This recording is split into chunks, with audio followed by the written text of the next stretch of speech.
guys, good morning. So welcome back to my YouTube channel. This is Otoboy Song. So ngayon guys, magsishare ako dito guys patungkol nitong front brake ng Nissan. So maingay at umiinit yung gulong. So ano ba yung nagiging dahilan nito guys? Pagka maingay at mainit yung gulong. So yan yung isi-share ko sa inyo guys ngayon. So tinanggal na natin yung rotor disc, yung brake pads at saka yung caliper para ma-share ko sa inyo yung itsura at yung kondisyon. So kung ano yung kailangan i-repair, kailangan linisin at kailangan palitan. So tara guys. So ito guys yung parts ng tinanggal natin doon sa sasakyan.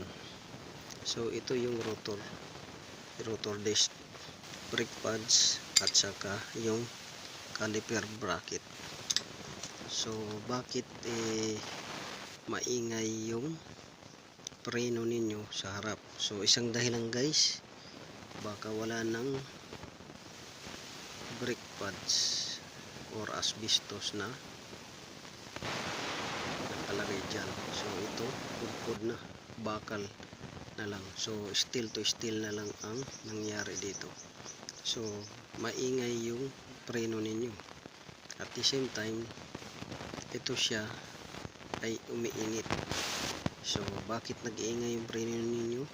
Dahil dito wala ng brake pads. Ayan o, kita nyo, sagad na siya, wala ng brake pads, pudpud na, bakal na lang. So kaya nag-iingay yung brakes ninyo.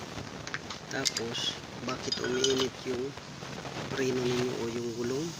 Kasi pagka uminit to guys, rotor, ito kasi naka-attach to sa mags or rims, naka-attach dito. So mag-transfer heat yung init niya galing dito, dahil ito nagbabaga na, umiinit na to, ta-transfer sa rims o mags, doon umiinit yung gulong ninyo na parang nangangamoy ng guma.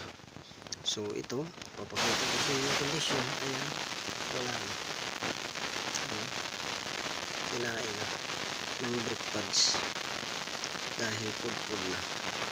Sa kabila, check natin, ganun din. Bukod sa brake pads, kinain na rin ng kalangon. So ito guys, nare-repair naman ito, resurface, replace, tawag dyan, pwede pa to kasi wala pa namang crack siya at saka hindi pa nag-balls pa. Pero ito, palit na talaga kayo ng ganito. Magpapalit kayo ng ganito kasabay ng replace o resurface nito. Hindi pwedeng magpalit kayo nito tapos ito hindi kinalaw, sisirain uli yung brake pads nyo. So i-practice ninyo pag nagpalit kayo bagong brake pads, pa-resurface, pa-replace ninyo ito. So ang gamit ko dyan pagka resurface, replace, minsan grinder lang at saka sanding. Yan yung ginagamit ko dyan para pumantay lang yan siya, kasi papatong ko lang yan, pinapaikot ko lang yan siya. Yan yung replace remedy. Kasi minsan dinala natin sa machine shop masyadong malayo, so magastos, lalo na kung malayo yung machine shop dito sa shop namin, malayo. So yan. At saka bakit umiinit? Dahil pagka itong slider bolt nag-stack up, hindi na yan aatras yung brake pads, lagi na yung nakadikit, ganyan, nakadikit na yan lagi. Kaya umiinit din at nag-iingay yung preno ninyo. So ang kailangan tingnan ninyo, ito brake pads, kung nag-iingay at umiinit yung preno ninyo, brake pads, ito.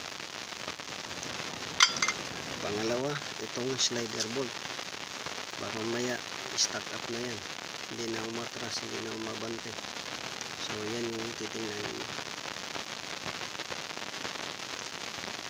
So pangatlo, ito baka pudpud na rin yan at manipis na, or makalawang na, mag-iingay din yan siya. So, yan. Yan, minsan ay ang resulta nito galing sa panay karwas kayo, nagkakarwas kayo. Ito yung naging resulta pag panay karwas kayo. So, kailangan magkarwas kayo once a week. Ganyan. Kasi kung araw-arawin ninyo karwas, kakapitan ng kalawang nyo ng gusto. So, once a week lang karwas kayo. Tapos, palinis kayo ng preno every time na change oil kayo or service. Every time na service interval ng linis ng preno. So, yan yung nasishare ko sa inyo guys. Yan. So, ilang. This is Okaboyson. Maraming salamat. God bless.